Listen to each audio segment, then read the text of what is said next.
Kia ora, my name's David Kinane and I'm going to take you through this tutorial introducing Scratch Junior to you. This is the Scratch Junior homepage, and if you're in school you'll likely see a third option here that says school. I'm going to click on the home option, and this is where you can see all your previously created and saved projects. But let's just have a quick look through this interface here. Sometimes kids like to mess around with the settings here, and you'll possibly find the language settings will be all wrong. That's a quick, easy fix. Click on the gear in the top right corner here, and you can see all the options. Obviously, switch yourself back to English, and you'll all be able to access the content of Scratch Junior. Let's click back on Home. And now we're going to look at creating a project. But before we actually create any coding, I'm going to take you through all the interface, how to make a sprite, how to edit the background, etc. And then in a subsequent video, we will build a little project together. So I want to make a new project. I'm going to click on the plus sign over here in the top left-hand side. And we can see the Scratch Junior interface, and it's broken up into sort of 4 sections. Over here on the left-hand side, we can see the sprites, and they're the characters that move around the stage. So you can see here we've got the cat, Scratch Junior, and because he is a character, we can code him to move around the stage. And this white area here is the stage. And as you can see down here in the bottom part of the screen, below all the tiles, is a grayed out character showing the character that we would be working on if we were doing some coding for that particular character. Over here in the top on the right hand side, we can see the stages. At the moment you can see our Scratch Junior is sitting on a blank background, and we can add backgrounds to that to make our interface more interesting, and we'll get into all of that in a moment. So to recap, on the left hand side we have the characters that can move around the stage. On the right hand side we have the stage backgrounds that set the scenes, and you can see here that we can add more scenes, and we'll talk about how to switch between scenes a bit later on. And in the bottom we have the white area that we can build our codes for particular characters from. So let's just think. So sometimes we don't really want to start with our Scratch Junior character. We want the students to actually think a bit more creatively, perhaps make their own characters. So how do we remove this particular character? What we have to do first of all is we're going to click on the cat, and the trick to removing him is you press and hold the character until this red X. Now this is a little bit tricky for students. Sometimes they need to be shown how to do this. They need to keep their fingers still and pressed on the screen, and once you see the rocking icon and the red X, it's easy to delete the cat. So we're just going to do that, and he's gone. So let's add a character. We can have a look. Let's scroll through the characters here. So I'm just going to click on plus, and you can see on the top row here some of the characters I've created previously. They're my own sprites. You can see they're above that line. And then you've got the system sprites, and there's quite a few of them down here. There's some characters, etc., etc. But a bit further down here, you can see a whole bunch of characters that have no faces, and that's quite a neat trick, or quite a neat feature in Scratch Junior. Your students can actually put their own faces into these characters, and I'll show you how to do that in a moment. And then we've got some scenery elements that we can add to tell stories that we can put in as part of our background to enhance what's going on. So, you know, we can make all these things move. So these are our characters. So let's just have a quick look at the characters here. Let's just choose the starfish to start with. So I've selected the starfish, and up in the top right hand corner I've got 3 options. I can delete or unselect, approve my selection by clicking the tick, or if we click on the paint icon here, I can actually edit this. So the students love doing stuff like this. So what we can do here is we can change the color of our starfish if we wish to. So I'm going to choose yellow. I'm going to choose the bucket tool here, and I'm going to fill my starfish. There we go. I've edited my starfish by changing the color. And it's as simple as that to edit these things. Once I'm happy with my starfish, I can click on tick, and he would be added, or my starfish would be added to the scene. Now, one of the things the students get frustrated with, they sometimes think this character is too small, and they use the pinch and stretch technique to try and grow their character. They can't do that. They have to do it with code, and we'll show that in a subsequent video. I'll show you how to make your characters grow and shrink. We want to add another character now, and I'm going to show you how to add your face to the character. So we'll click on plus sign here.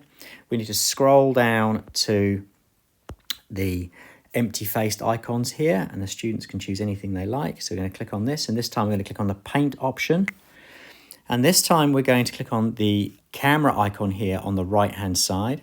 And now we need to, you treat it a bit like the fill icon. I'm going to click on the empty face, and now we can see my camera has turned on, and it would simply be a case of pressing the icon. We can switch, if we're photographing somebody else, up in the top right hand corner here, we can switch the camera so we can photograph somebody else, or the students can actually line themselves up and press the middle camera button at the bottom here. So I'll press this one, and so now I've got this picture of my ceiling as my face, and once I'm happy with that, I can click tick. So if I wanted to change the color of the shirt, I could choose green, click on the paint bucket, and there we go. I've now changed the color. So we could look, you make these look like your school uniforms if you wish to, and even do little things, little doodles, but let's just leave it at that. There we go, there's my character. So the last thing I want to show you is how to create your own character or your own sprites. So sometimes the students want to create something completely from scratch. So let's click on the plus icon again. Here we go. Click a blank one, click on here. Now I've got my blank scene. And let's have a look at some of these tools down the left-hand side here. Let's start from the bottom. You can see on the left-hand side, I've got the green lines here. That tells me that I've selected the green bucket from along the bottom. And the orange stripe here tells me I've got a thin line. If I choose thicker lines, I can make thicker lines, obviously. So if I want to create something with a thick outside line, I'm going to choose the middle one there. And we'll start with the square. So I'm just simply going to draw a square. There we go, there's my square. Now we can come across to the tools on the right-hand side over here, and we've already looked at the camera icon. We're going to look at the paint icon to start with. We'll click on here. I can change the color in the palette along the bottom here. Let's choose orange. I'm going to fill the color. The top icon here with the arrow allows me to move this around. The next icon down allows me to spin or rotate on the spot, my icon. The next icon down here allows me to duplicate or clone. So I click on this, and it's now copied it for me, and it defaults. Can you see how it defaults to the top one to allow me to move it? So I can create a grid if I wanted to. Let's do that again. And I can move it around. So I'm now making this grid. Quite not what I'd use that for. And finally, if I made a mistake, I can click on the scissors and it will delete it for me. So let's just get rid of all of those. And so let's have a look at the triangle tool. It just makes a triangle for you, same as before. We can now fill that if we want to. Let's have a look at the circle. So we can now make some circles. I'm going to fill that. I'm going to delete them. And finally, the last tool here is the Freehand draw tool, and the students can create whatever they want to create. And then they can fill that. And there's my shape. I can move it around. I can do whatever I like with it. I can rotate it. So, you know, there's all kinds of things that the students can do. When we're happy with that, we can give it a name. And there's our character with his eye out the side there. And you can see, to highlight this, as we click through our characters on the left-hand side, we can see how the grey outline in the bottom changes to let us know which character we're working on our stage. So last of all, let's look at the background. So let's click on the background here in the top of the middle of the screen. Click on here, and there's a whole, well, not a whole range, but there's quite a range of backgrounds pre-created. Like before, what you can do is you can click on the blank one and make your own, or you can choose a blank one and we can edit it. So you can see here one that I created earlier. I adapted this one. I'm just going to click on edit this and show you what I did. I put a zebra crossing in because this will be the tutorial I'll show in the next video, how to do some coding. And it's just quite simple. I wanted to make a zebra crossing, so I wanted a square. I chose the white. I drew my square. I filled it, and I can then clone it, and I can just put it across the stage like this. I can clone it again. There we go, there's my zebra crossing.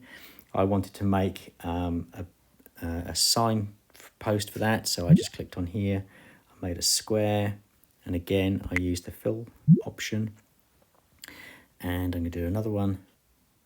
So it's very simple and very quick for the children to actually make their own options. I'm going to click an orange circle now, fill that. I'm going to move that, put that onto there. I'm going to duplicate that, move that to there. And there we go, I've now made my crossing for the students to actually do some coding, and we'll use this in the next video. And so there's my background, and probably I need to get rid of these characters now. So remember, press and hold and delete, press and hold and delete. And now this is ready for our next project. So that's the overview of the Scratch Junior interface before we even start to code. If we swipe from the top corner here, we can name our projects. So let's call this Cross Safely.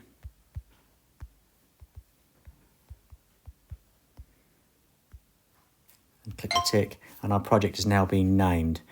And this is a useful tip, because if you're sharing iPads in class, I would get the students to put their names to the project. So depending what iPad they're picking up, they can quickly go back to home and see which of those projects there are theirs for them to continue working on. So in the next video, we will code the Cross Safely video and use the blocks to make characters move around the space. Thanks for watching this Sharp Kinane Scratch Junior tutorial. Until the next one, Ka kite anō.